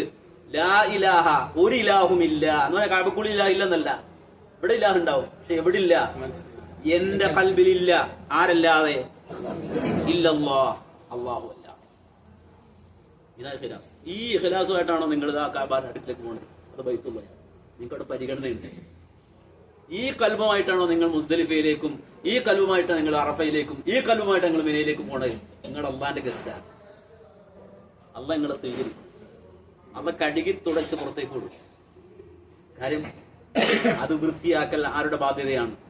കാര്യം അത് ആരുടെ വീടാ? ആരുടെ വീടാ? എന്റെ വീട് വൃത്തിയാക്കൽ ആരുടെ ബാധ്യത? എന്റെ ബാധ്യത. അല്ലാഹുവിന്റെ ഭവനം വൃത്തിയാക്കൽ ആരുടെ ബാധ്യത? ആ ഭവനമായിരിക്കണം എന്ത്? അള്ള വൃത്തിയാക്കി തരും. അള്ള സ്ഫുടം ചെയ്തു തരും. അള്ള വൃത്തിയാക്കി തരും. അതുകൊണ്ട് അള്ളാഹുവിന്റെ അതിഥിയാകാൻ ആഗ്രഹിച്ചു. അള്ളാഹുവിന്റെ അതിഥിയാകാൻ കൊതിച്ചു. ഖൽബ് അള്ളാഹുവിന്റെ ഭവനമാണ്. അതാ മുഹീദ്ദീൻ ശൈഖ് പറഞ്ഞത്. മുഹീദ്ദീൻ ശൈഖ് പറഞ്ഞല്ലോ, ഇജ്അൽ ഖൽബക മസ്ജിദ, നിന്റെ കൽബിനെ പള്ളിയാക്കിക്കോ. ഫലാ തദ്ഉ മഅല്ലാഹി അഹദ. ആ നിന്റെ കൽബ് അള്ളാഹുവിന്റെ ഭവനമായാൽ പിന്നെ അല്ലാഹ് ഇല്ലാത്തൊരു പ്രാർത്ഥന സംഭവിക്കൂലല്ലോ. കാര്യം ഖുർആൻ പറഞ്ഞെന്താ? വഅന്നൽ മസാജിദ ലില്ലാഹി ഫലാ തദ്ഉ മഅല്ലാഹി അഹദ. നിങ്ങൾ മനസ്സിനെ, നിങ്ങളുടെ കൽബിനെ, നിങ്ങളുടെ അള്ളാഹുവിന്, പള്ളികൾ അള്ളാഹുവിനുള്ളതാണ്. അതുകൊണ്ട് അല്ലാഹ് ഇല്ലാത്തവരോട് തേടരുത് എന്ന് ഖുർആൻ പറഞ്ഞത് പ്രകാരം നിങ്ങൾ നിങ്ങളുടെ ഹൃദയത്തിൽ തന്നെ മസ്ജിദാക്കിക്കോ. അത് തന്നെ ബൈത്തുള്ളയാക്കിക്കോ. ഫലാ തദ്ഉ മഅല്ലാഹി അഹദ. അല്ലാഹ് ഇല്ലാത്ത ഒരാളോടും അവിടെ നിന്നില്ല തേട്ടം. ആ ഹൃദയം അള്ളാഹുവിലേക്ക് തിരിഞ്ഞുകൂടി. അതുകൊണ്ട് നമ്മുടെ ഈ ഹജ്ജിന്റെ സന്ദേശമായി നമ്മൾ സ്വീകരിക്കേണ്ടത്, നമ്മൾ ഉൾക്കൊള്ളേണ്ടത് ഈ തൗഹീദാണ്. ഈ തൗഹീദുമായിട്ടാണ് ഇബ്രാഹിം നബി ഇവിടെ വന്നത്. ഈ തൗഹീദുമായിട്ടാണ് ഹാജർ നബി വന്നത്. ഈ തൗഹീദുമായിട്ടാണ് ഇസ്മായിൽ നബി വന്നത്. ഈ തൗഹീദുമായിട്ടാണ് മുഹമ്മദ് റസൂലുള്ളാഹി. ഈ നേട്ടം മുഴുവൻ നേടിയെടുത്തത്. അതുകൊണ്ട് തൗഹീദ് ഉണ്ടോ? എവിടെ രക്ഷപ്പെടും? എവിടെ രക്ഷപ്പെടും? ഇരുലോകത്തും, ദുനിയാവിലും ആഖിറത്തിലും. റസൂല് പറഞ്ഞതാണ്. മക്കത്ത് വന്നിട്ട് വിളിച്ചു പറഞ്ഞു, ഇവിടെ ആൾക്കാർ അന്ന് ഇവിടുത്തെ പ്രമാണിമാരോടും ഇവിടുത്തെ നാട്ടുരാജാക്കന്മാരോടും ഇവിടുത്തെ മഹല്ല് പ്രസിഡന്റിനോടും സെക്രട്ടറിയോടൊക്കെ വിളിച്ചു പറഞ്ഞു, ഖൂലൂ ലാ ഇലാഹ ഇല്ലല്ലാഹ് തുഫ്ലിഹൂ തദീനു ലക്കുമുൽ അറബു വൽ അജം. അത് പറയുന്ന മുമ്പ് നബി പറഞ്ഞു, എന്റെ ഒരു കലിമത്തുണ്ട്, അത് നിങ്ങൾ ഉപയോഗിച്ചാല് നിങ്ങൾക്ക് അറബികളും കീഴുന്നു. ഒരു മീറ്റിംഗിലെ പ്രഖ്യാപിച്ചത് നബി, എന്റെ ഒരു കലിമത്തുണ്ട്, നിങ്ങൾ പ്രഖ്യാപിച്ചാൽ അറബികളും അനറബികളും ഇവിടെ കാഴ്ചമുട്ടിൽ വരും. അപ്പൊ അബൂജഹൽ ചാടി എന്നിട്ട് പറഞ്ഞു, അബൂജഹലിന്റെ വാചകമായ ചരിത്രം നിങ്ങൾ രേഖപ്പെടുത്തിയാണ്. താതാ എന്തിന് ദുനിയാവില് അറബുകളും അനറബികളും ഒക്കെ ഒന്ന് കീഴുമെങ്കിൽ കൊണ്ടുവന്നോ. നബി എന്തെങ്കിലും പറഞ്ഞ വെറുതെ പറയില്ല. 40 കൊല്ലവരോട് ചോദിച്ചാൽ നമുക്ക് അവർക്കറിയാലോ. എന്ന് പറഞ്ഞിട്ട് ഇവൻ ചാടി വീഴും. ആര്? അബൂജഹൽ. കൊണ്ട് താ എന്ന് പറഞ്ഞു. നമ്മുടെ നമ്മുടെ തസ്രീ എന്ന് പറഞ്ഞ പോലീസുകാർ ചോദിക്കില്ലേ, അതുപോലെ എന്ന് പറഞ്ഞിട്ട് ചോദിക്കാണ്. അപ്പോ റസൂല് പറഞ്ഞു, ഖൂലൂ ലാ ഇലാഹ ഇല്ലല്ലാഹ്, നിങ്ങൾ ലാ ഇലാഹ ഇല്ലല്ലാഹ് എന്ന് പറ. അവൻ ഞെട്ടിപ്പോയി. ആര്? ഇതാണ് ഇപ്പൊ കൊണ്ടുവന്ന കലിമത്ത്. അപ്പൊ ചോദിച്ചതാണ് ഖുർആനിൽ എഴുതി വെച്ചത്. അള്ളാഹ് പറഞ്ഞത്, അവർ ചോദിച്ചു റസൂലുള്ളാഹിയോട്, അജഅലൽ ആലിഹത ഇലാഹൻ വാഹിദ ഇന്ന ഹാദാ ലശൈഉൻ ഉജാബ്. ഇത് ആരുടെ വാചകമാണ്? അബൂജഹൽ എന്ന് പറഞ്ഞ വാചകമാണ്. അജഅലൽ ആലിഹത ഇലാഹ, ഞങ്ങളുടെ ഈ ദൈവങ്ങളെ കൂടി ഒറ്റ ദൈവമാക്കി കളഞ്ഞു. ഞങ്ങൾക്ക് ഇവിടെ തികയാതെ നടക്കണം, എന്നെ അടുത്ത കണ്ടൊരു പുനഃപ്രതിഷ്ഠ നടത്താം എന്നാലോചിച്ച് നടക്കണം ഞങ്ങളോട്. അജഅലൽ ആലിഹത ഇലാഹൻ വാഹിദ, ഞങ്ങളുടെ ഇലാഹുകളെയൊക്കെ നീ ഒറ്റ ഇലാഹാക്കിയോ. ഇന്ന ഹാദാ ലശൈഉൻ ഉജാബ്, ഇത് അത്ഭുതകരമായ കാര്യമാണല്ലോ, ഇതുവരെ വല്ലാത്തൊരു അത്ഭുതമാണല്ലോ എന്നിട്ട് അബൂജഹൽ തിരിഞ്ഞത് അന്നേരാണ്. അപ്പൊ ഈ ഖൂലൂ ലാ ഇലാഹ ഇല്ലല്ലാഹ് എന്ന് പറഞ്ഞാൽ നിങ്ങൾക്ക് ദുനിയാവും ആഖിറവും തരാം. ദുനിയാവും നബിയോട് പറഞ്ഞു. നബിക്ക് അത് വിശ്വസിച്ചു. മക്കത്ത് നടുവിടുമ്പോഴാണ് അത് വിശ്വസിച്ചത് നബി. ഇവിടുന്ന് അടി കിട്ടുമ്പോഴാണ് ഇതുകൊണ്ട് വിജയിക്കാന്ന് കണ്ടത്. മനസ്സിലായോ? നബി എന്നിട്ട് ഇവിടുന്ന് അടിയും കിട്ടി 13 കൊല്ലം ഈ ഷുഐബ് അബി താലിബിൽ പട്ടിണിയും കിടന്നിട്ട് ഇവിടുന്ന് ഹിജറ പോകുന്ന സന്ദർഭത്തിൽ നബിയെ ഒരാൾ കൊന്നാൽ മുഹമ്മദിന്റെ തലയെടുത്താൽ 100 ഒട്ടകം എന്ന വാഗ്ദാനം ഒരു മില്ലിനേഴ്സ്, നമ്മുടെ നാട്ടിൽ മില്ലിനേഴ്സ് എന്നൊക്കെ പറയില്ല, അദാനി അംബാനി എന്നൊക്കെ പറഞ്ഞ പോലെ വമ്പൻ അംബാനിമാർക്കും അദാനിമാർക്ക് അന്നത്തെ ഈ 100 ഒട്ടകമുള്ളൂ. 100 ഒട്ടകം. ഇത് കേട്ടപ്പോ എല്ലാവരും അംബാനിയും അദാനിയാൻ കിട്ടിയ അവസരമാണ്, വളരെ എളുപ്പം മുഹമ്മദിനെ തലങ്ങോട്ട് കൊയ്തു കൊടുക്കാം എന്ന് വിചാരിച്ച് ചാടി ഇറങ്ങിയ ആളുകൾ, അന്നത്തെ റൗഡികൾ എല്ലാവരും ഇറങ്ങിയിട്ട് നബിയും അബൂബക്കർ സിദ്ദീഖ് റളിയല്ലാഹു ഇങ്ങനെ പോവാണ്. തൗറുഹയൊക്കെ കണ്ടിട്ടുണ്ടാവല്ലോ നിങ്ങള്. അങ്ങനെ പോകുന്ന സന്ദർഭത്തില് എന്താ സംഭവിച്ചത്? ഒരാൾ പുറകെ കൂടി, സുറാഖത്ത് ബിൻ മാലിക് എന്നൊരാള്. സുറാഖത്ത് ബിൻ മാലിക് പുറകെ കൂടി കൊല്ലാൻ വേണ്ടി ആരെ? റസൂലുള്ളാഹിയെ. സുറാഖ നബിയെ കണ്ടു, അബൂബക്കർ കണ്ടു, നേർക്ക് നേരെ ചെന്നു. പക്ഷേ സുറാഖയുടെ കുതിര പരിഭ്രാന്തി കാണിച്ചു, അന്തരീക്ഷം മാറി, അദ്ദേഹം കുതിരപ്പുറം നിലത്തേക്ക് വീണു, ചാടിക്കേറി വീണ്ടും വീണു, പരിഭ്രാന്തനായി. അവസാനം നബിയുടെ അടുക്കിലേക്ക് ഓടിച്ചു നിന്നിട്ട് മാപ്പ് പറഞ്ഞു. ആരെ? അങ്ങനെ മാപ്പൊക്കെ പറഞ്ഞ് തിരിച്ചു പോരാണ്. ഭയന്നിട്ട് വിറച്ചിട്ട് തിരിച്ചു പോകുമ്പോ നബി വിളിച്ചു, സുറാഖ ഇങ്ങോട്ട് വാ. അപ്പൊ സുറാഖ നബിയോട് ഒരു കാര്യം കൂടെ പറഞ്ഞു. എന്താണെന്നറിയോ? നമ്മോട് എനിക്കിപ്പോ മനസ്സിലായി, നീ തോറ്റുപോവല്ല, നീ മടങ്ങി വരും ഒരു കാലത്ത് മക്കയിലേക്ക് എന്റെ മനസ്സ് പറയാം. അന്ന് ഞാൻ ജീവിച്ചിരിക്കുന്നുണ്ടെങ്കിൽ നിന്റെ അനുയായി എന്നെ കൂട്ടും, അതോ എന്നെ കൊല്ലാമെന്ന് എന്റെ പേര് എന്നെ കൊല്ലോ? ആരോടെ ചോദിക്കണത്? എന്നെ കൂട്ടും നിങ്ങളുടെ കൂടെ ചോദിച്ച റസൂൽ പറഞ്ഞു, തീർച്ചയായും ഞാൻ കൂട്ടും നിങ്ങളെ. അപ്പൊ റസൂലൊക്കെ വഹി കിട്ടി. നബി പറഞ്ഞു, നബി ഒരു കാര്യം കൂടെ സുറാഖിനോട് പറഞ്ഞു. എന്ത്? സുറാഖ നിന്നെ എന്റെ കൂടെ കൂട്ടുന്നത് മാത്രമല്ല, എന്നോട് കാര്യം കൂടെ ഞാൻ പറയട്ടെ. കിസ്രയെ നിങ്ങൾക്ക് അറിയുമെന്ന് ചോദിച്ചു. ആരോട്? കിസ്ര എന്ന് പറഞ്ഞാല് ഇന്നത്തെ അമേരിക്ക, റഷ്യ എന്നൊക്കെ പറഞ്ഞു അന്നത്തെ വൻ ശക്തികളാണ്. സുഹൃത്ത് റൂമൊക്കെ ഓതിയിട്ടില്ലേ?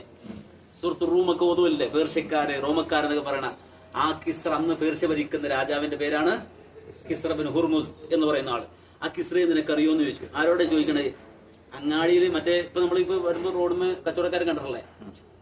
തുണിയൊക്കെ ഇട്ട് നിൽക്കുന്ന ആൾക്കാരെ കണ്ടിട്ടില്ല? ഇതുപോലെ ഈ മക്കത്ത് കച്ചവടം ചെയ്ത് നടക്കുന്ന ആളായിരുന്നു ആര്? സുറാഖ. റോഡുമേ മാർക്കറ്റിൽ കൊണ്ട് തുണി വിരിച്ചിട്ട് സാധനങ്ങളൊക്കെ ഇട്ട് വിൽക്കുന്ന ആളാണ് ആര്? ഈ സുറാഖ. ഈ സുറാഖ വിളിച്ചിട്ട് കിസ്രയെ നിനക്കറിയോ? ഓ അറിയാം, കുടിയെ പേർഷ്യയിലെ രാജാവല്ലേ. ആ പേർഷ്യയുടെ രാജാവിന്റെ അധികാരം അത് കാണിക്കാൻ വേണ്ടിയാണ് ഒരു തടവള ഇടും കയ്യില്.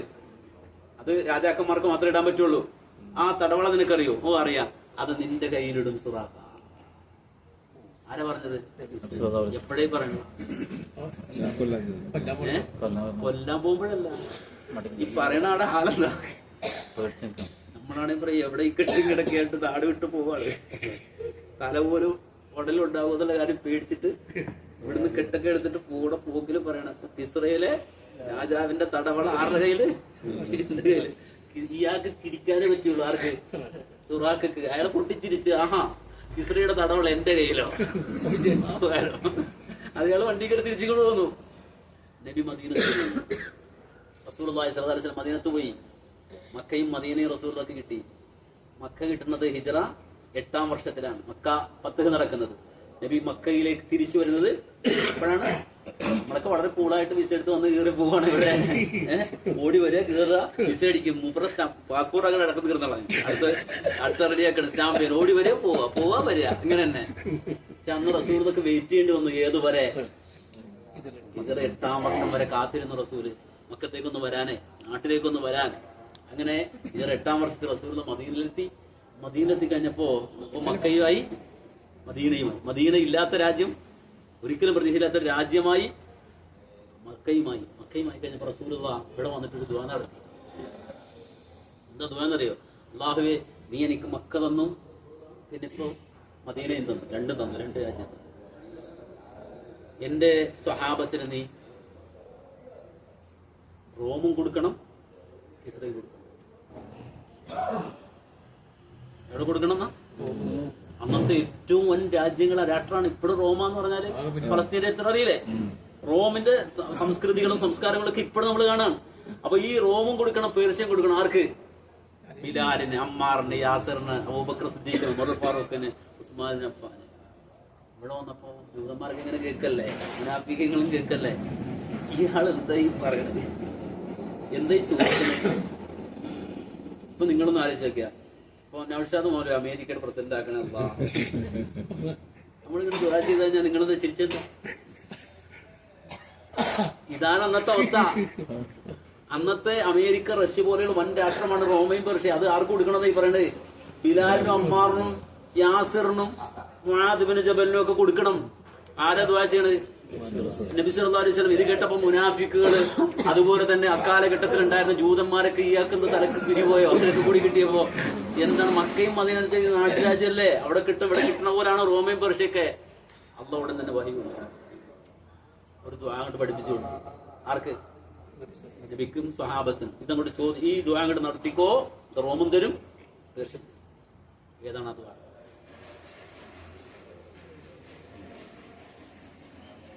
എന്റെ പഠിച്ചോനെ, ഞാൻ ഇരുന്നിട്ട് ചായ കുടിക്കും.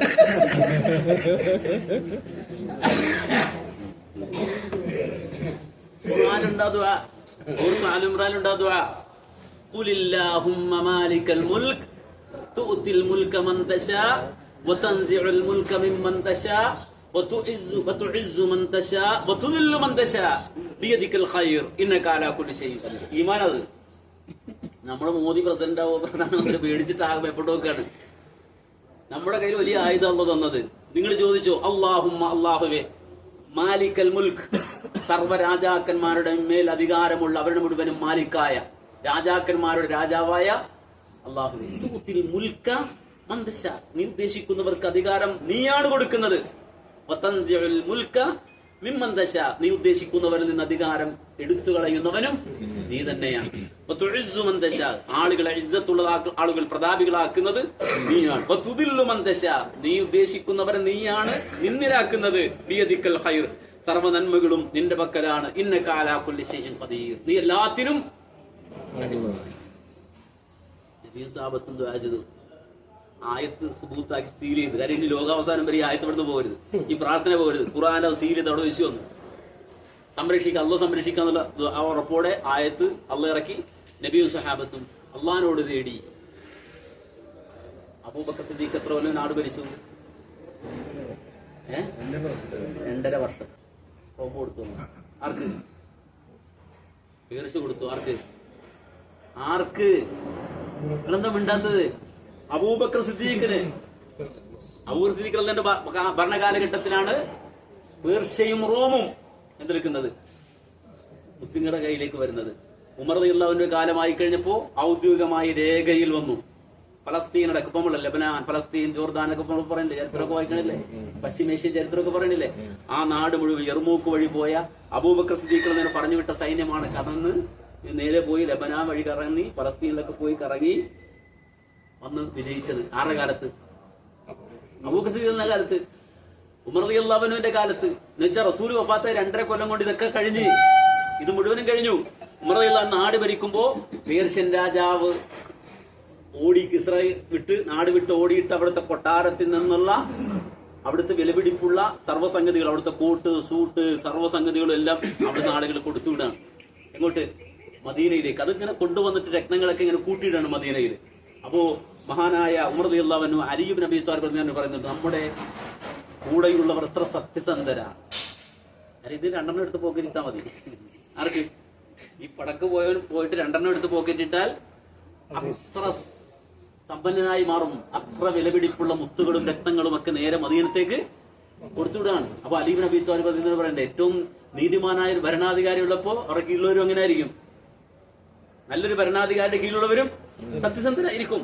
അതുകൊണ്ട് തന്നെ മഹാനായ ഉമർ റളിയല്ലാഹു അൻഹു എന്തെന്നറിയോ, ഈ കൊണ്ടുവന്ന കിസ്രയുടെ സാധനങ്ങളൊക്കെ ഇങ്ങനെ പെറുക്കി ഇങ്ങനെ പോയി ഓരോരുത്തർ കൊടുക്കാണ്. അത് കോട്ടൊക്കെ എടുത്ത് കുട്ടികളൊക്കെ വിളിച്ച് മദീനത്ത് വാടാന്ന് പറഞ്ഞിട്ട് എല്ലാത്തിനും കോട്ടൊക്കെ ഇട്ട് കൊടുക്കാണ്. ആരുടെ കോട്ട്? ഈ മുത്തുകളും പവിഴങ്ങളൊക്കെ പതിപ്പിച്ച കോട്ടൊക്കെ കുട്ടിയുടെ കയ്യിൽ. കുട്ടികൾ എന്തെടുത്ത് വടി കുത്തിയിട്ട് ഇങ്ങനെ ഓടി നടക്കണം. ഇതും കുത്തിപ്പിടിച്ചിട്ട് നിങ്ങൾക്ക് ഇതിന്റെ വില ഒന്നും അറിയില്ലല്ലോ. അതിങ്ങനെ വടിയിൽ കുത്തിയിട്ട് ഇങ്ങനെ പിടിച്ചിട്ട് ആരോടാണ്? മദീനയുടെ കുട്ടികൾ ഇങ്ങനെ ഓടിക്കളിക്കുകയാണ്. അങ്ങനെ തപ്പി വരുമ്പോഴാണ് വള. ആരുടെ വള? രാജാവിന്റെ അധികാരത്തിന്റെ. മഹാനായ ഉമർ റളിയല്ലാഹു അൻഹു ചോദിച്ചു, എന്താ ഐന സുറാഖ, എവിടെ സുറാഖ? ആൾക്കാർ പരക്കാൻ പറഞ്ഞ് മൂപ്പര് മാർക്കറ്റ് നിൽക്കുകയാണ്. എവിടെ?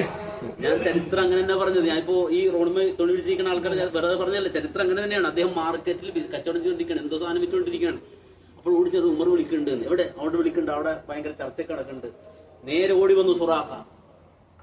സുറാഖ വരുമ്പോ ഉമർ റളിയല്ലാഹു അൻഹു ആ വളയെടുത്ത് കയ്യിലേക്ക് ഇട്ടു കൊടുത്തു. ആരുടെ കയ്യിലേക്ക്? സുറാഖയുടെ കയ്യിലേക്ക്. സുറാഖ അവിടുന്ന് കരഞ്ഞു. ഇത് അൽഹംദുലില്ലാഹ്, അള്ളാഹുവിന് സ്തുതി പറഞ്ഞു. അള്ളാഹുവെ, ഈ നാട്ടിലെ ഒരു പാവപ്പെട്ടവനായ ഈ സുറാഖ, ആ സുറാഖയുടെ കയ്യില് ഹുർമുസിന്റെ മകനായ കിസ്റയുടെ തടപട ധരിപ്പിച്ചു തന്ന അള്ളാഹുവെ, നിനക്കാവുന്ന സർവസ്തുതി. അപ്പോ നബി വെറുതെ പറഞ്ഞാണോ ലാ ഇലാഹ ഇല്ലല്ലാഹ് ഉൾക്കൊള്ളുന്നത്? ഹൃദയത്തിൽ ആരെ കൊണ്ടുപോവാ? അള്ളാഹുവിനെ തൗഹീദിനെ കൽബിൽ കൊണ്ടുപോവാ. നിങ്ങൾക്ക് അള്ളാഹ് തരും. എവിടെ? ഇത് നബിക്ക് മാത്രമല്ല, മുഹമ്മദ് റസൂലുള്ളാഹിക്ക് മാത്രമല്ല.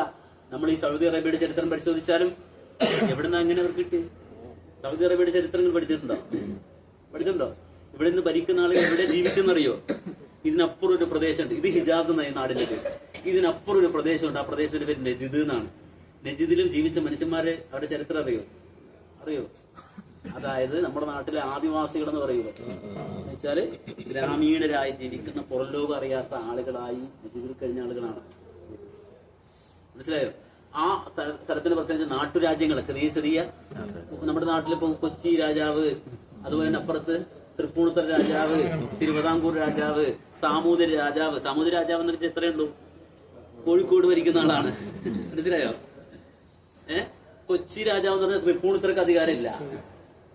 തൃപ്പൂണിത്തുറ എന്ന് വെച്ചാൽ അറിയോ? എറണാകുളം അറിയുന്ന ആൾക്കാർക്ക് അറിയാം. രണ്ട് പ്രദേശം. ഇവിടുത്തെ ഒരു കള്ളൻ നേരെ തൃപ്പൂണിത്തുറക്ക് വണ്ടി കയറിയാല് അയൽഷോട്ട് രാജ്യം മാറിയാണ്. മനസ്സിലായില്ലേ? ഈ കൊച്ചിയും തിരുവിതാംകൂറും ഈ തൃപ്പൂണിത്തുറയും ഈ കോഴിക്കോടൊക്കെ ഓരോരോ രാജ്യങ്ങളായിരുന്നു. അവിടെ കൊച്ചി രാജാവ് ഇതുപോലെ ജീവിച്ച ആൾക്കാരാണ് ആര്? അവിടെ ഒരാൾ വന്നു, ഒരു പണ്ഡിതൻ മുഹമ്മദ് അബ്ദുൽ വഹാബ് വന്നു. അവിടെ ഇരുന്ന് അദ്ദേഹം ദർസ് നടത്തി, ഖുർആൻ ഓതി. ഖുർആൻ എടുത്തിട്ട് ആളുകൾക്ക് പഠിപ്പിച്ചു കൊടുക്കും. അതിന്റെ പേര് അയാൾ പലയിടത്തും ഓടിച്ചു. പല നാടും കഴിഞ്ഞ് അവസാനം വന്നു അദ്ദേഹം ഈ പ്രദേശത്ത് വന്ന് ഖുർആൻ ഇങ്ങനെ ഓതി പഠിപ്പിക്കുമ്പോ അവിടുത്തെ നാട്ടുരാജാവിന്റെ ഭാര്യയും ഈ രാജാവിന്റെ അടിയാക്കയും രണ്ടുപേരും ഖുർആൻ ക്ലാസ്സിൽ വരുവാണ്. ആരുടെ? ഈ മുഹമ്മദ് അബ്ദുൽ വഹാബിന്റെ, ഷെയ്ഖ് മുഹമ്മദ് അബ്ദുൽ വഹാബിന്റെ ഖുർആൻ ക്ലാസ്സിന് വന്നിരിക്കും. അപ്പൊ ഭാര്യ നന്നായിട്ട് ഖുർആൻ പഠിക്കും, അളിയാക്കായും പഠിക്കും. അങ്ങനെ ഈ ഭാര്യ ഒരു ദിവസം ചെന്ന് ഭർത്താവിനോട് പറഞ്ഞു, ഇവിടെ ഒരു ഉസ്താദ് വന്നിട്ടുണ്ട്. എവിടെ?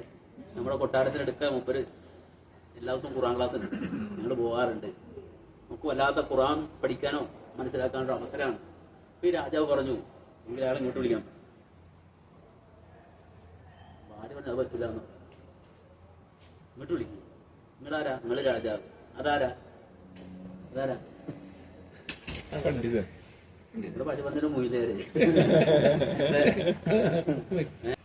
ഭാര്യ വിവരമുള്ള ആളായതുകൊണ്ട് പറഞ്ഞു, അത് പറ്റൂല, നിങ്ങൾ രാജാവായിരിക്കും, പക്ഷെ അത് പണ്ഡിതനാണ്, അയാളെ ഇങ്ങോട്ടല്ല നിങ്ങൾ അങ്ങോട്ടായാലുണ്ട്.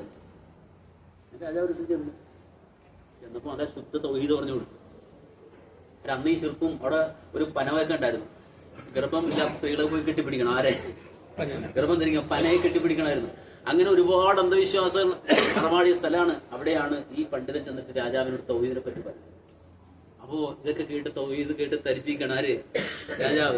രാജാവ് പറഞ്ഞു, സംഗതിയൊക്കെ കൊള്ളാം, നിങ്ങൾ ഉഷാറ ഉസ്താദൊക്കെയാണ്, പക്ഷേ നിങ്ങൾ വന്ന് ഇതൊക്കെ ആയിക്കഴിഞ്ഞാൽ ഇവിടെ നികുതി പിടിച്ചിട്ടാ ഞാൻ അട്ടി കഴിഞ്ഞു പോണേ, ടാക്സ് ഒക്കെ വാങ്ങിയിട്ടാണ് ഞാൻ നിങ്ങളെ കൊണ്ടുപോണേ. അവസാനം നിങ്ങൾ ഇങ്ങോട്ട് മൂത്തിട്ട് നിങ്ങൾ ഇവിടുന്ന് ടാക്സ് വാങ്ങരുതെന്നൊക്കെ പത്ത് പറഞ്ഞാല് അത് പ്രശ്നം. ഈ മൂലന്മാരെ ഭയങ്കര ഈ പത്ത് പറയില്ല, ഈ ഉസ്താവന്മാർ ഇങ്ങനെ അതിന് അത് പറ്റില്ല, ഇത് വെച്ചിട്ട് പറ്റിട ഒന്നും ഉണ്ടാവില്ല. അപ്പൊ അതുകൊണ്ട് തന്നെ ഈ ടാക്സ് നികുതിയൊക്കെ ഇല്ലാതാക്കി കഴിഞ്ഞാൽ ആ പ്രശ്നമാകും. അപ്പൊ മുഹമ്മദ് അബ്ദുൽ വഹാബ് പറഞ്ഞു, നിങ്ങൾ ഈ തൗഹീദ് ഇറങ്ങിയാൽ നിങ്ങൾക്ക് ടാക്സിന്റെ ആവശ്യമൊന്നുമില്ല. നിങ്ങൾ ഈ ടാക്സ് പിരിച്ചിട്ട് ജനങ്ങളെ പോറ്റേണ്ട കാര്യമൊന്നും ഉണ്ടാവില്ല. അള്ളാഹ് അതിനും വരും തരും, ഇത് ചുറ്റും നിങ്ങൾക്കുള്ള തരും. അങ്ങനെയാണ് അവർ രണ്ടുപേരും കൂടി തൗഹീദ് ഇറങ്ങി തൗഹീദിന്റെ മാർഗത്തിൽ ഇറങ്ങുന്നത്. അള്ളാഹുക്ക് കൊടുത്തത് ആ രാജാവിന്റെ മക്കൾക്ക് അള്ളാഹ് കൊടുത്തത്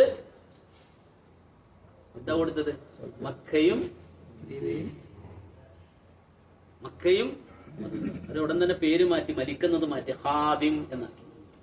ഖാദിമു അൽ ഹറമൈൻ അശ്ശരീഫൈൻ, രണ്ട് ഹറമുകളെ പരിപാലിക്കുന്ന രണ്ട് ഹറമുകളുടെ സേവകർ. രാജാവിന്റെ പേര് മാറ്റി, മലിക്ക് എന്നൊക്കെ മാറ്റി, അല്ലെങ്കിൽ മാലിക് എന്നത് മാറ്റിയിട്ട് എന്താക്കി? ഖാദിം. ലോകത്തെ ഏറ്റവും വലിയ രാജാക്കന്മാരായ ആര് മാറി? ഈ ഖാദിമീങ്ങൾ മാറി. മസ്ജിദുൽ ഹറം പരിപാലിക്കാൻ ലോകത്തെല്ലാവരും ആഗ്രഹിക്കണം, ഓരോ രാജ്യങ്ങളും കൊതിക്കാണ് ഇതൊന്ന് കിട്ടിയിരുന്നെങ്കിൽ. അല്ലാഹു സുബ്ഹാനഹു വ തആല ഈ ഒരു സംഘത്തിന്റെ കയ്യിലേക്ക് എടുത്തു കൊടുത്തു.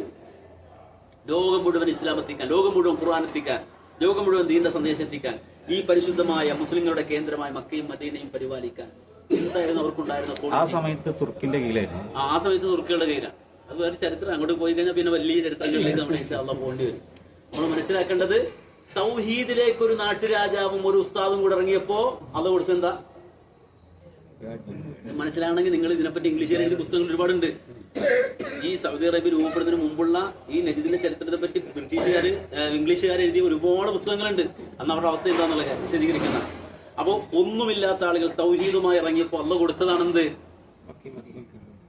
ഈ സൗദി അറേബ്യ ഒരു കുടുംബത്തിനകത്ത് കൊടുത്ത കുടുംബത്തിന്റെ പ്രത്യേകത എന്തായി എന്തായിരുന്നു? അപ്പൊ നമ്മൾ മനസ്സിലാക്കേണ്ട തൗഹീദ് എന്ന് പറഞ്ഞാൽ ദുനിയാവിലും ആഖിറത്തിലും നമ്മുടെ രക്ഷയാണ്. അതിനൊരുപാട് ദൃഷ്ട ഈ മക്ക അതിന് തെളിവ്. നിങ്ങൾ നടക്കുന്ന ഓരോ കാലടികളും നിങ്ങളോട് സംസാരിച്ചുകൊണ്ട് തൗഹീദിനെ. അതുകൊണ്ട് അത് പൂർണ്ണമായി ഉൾക്കൊണ്ട് തൗഹീദിന്റെ വാഹകരായി ജീവിച്ച് അതിനുവേണ്ടി മരിക്കാൻ നമ്മളെല്ലാവരും തയ്യാറാവുക. അല്ലാഹു സുബ്ഹാനഹു വ തആല അതിന് തൗഫീഖ് തന്ന് അനുഗ്രഹിക്കുമാറാകട്ടെ. മഖബൂലായ മബ്റൂറായ അല്ലാഹുവിനെ സമർപ്പിക്കുന്ന ഏറ്റവും തഹിയ്യത്തായ ഒരു അല്ലാഹുവിന് കൊടുക്കുന്ന ഒരു തിരുമുൽക്കാഴ്ചയായി, അതുപോലെ തന്നെ അള്ളാഹുവിന് കൊടുക്കുന്ന ഏറ്റവും തയ്യിബായതായ ഒരു അമലായി അള്ളാഹു നമ്മുടെ ഈ ഹജ്ജിനെയും ഉംറയെയും അതുപോലെ തന്നെ നമ്മുടെ എല്ലാ മറ്റ് ഇതര അമാലുകളെയും കബൂൽ ചെയ്യുമാറാകട്ടെ എന്ന് പ്രാർത്ഥിക്കുന്നു. നിങ്ങൾ എല്ലാവരും നിങ്ങളുടെ ദുആയിൽ ഈ നിർബന്ധമാണ്. ഇപ്പൊ 2 ക്ലാസ്സായി. നിങ്ങളെ സംബന്ധിച്ചത് ദുആ ചെയ്ത് വാജിബായി. അപ്പൊ നിങ്ങൾ ഇൻഷാ അല്ലാഹ് എനിക്ക് വേണ്ടി ദുആ ചെയ്യണം, എന്റെ കുടുംബത്തിന് വേണ്ടി ദുആ ചെയ്യണം. നിങ്ങൾക്ക് ഖിദ്മത്ത് ചെയ്യുന്ന ആളുകൾ, നിങ്ങൾക്ക് കാര്യങ്ങൾ പറഞ്ഞു തരുന്ന പണ്ഡിതന്മാർ, അവർക്ക് വേണ്ടി എല്ലാവർക്കും അവരുടെ കുടുംബത്തിനും വേണ്ടി ദുആ ചെയ്യണം. അല്ലാഹു സുബ്ഹാനഹു വ തആല തൗഫീഖ് തരുമാറാകട്ടെ.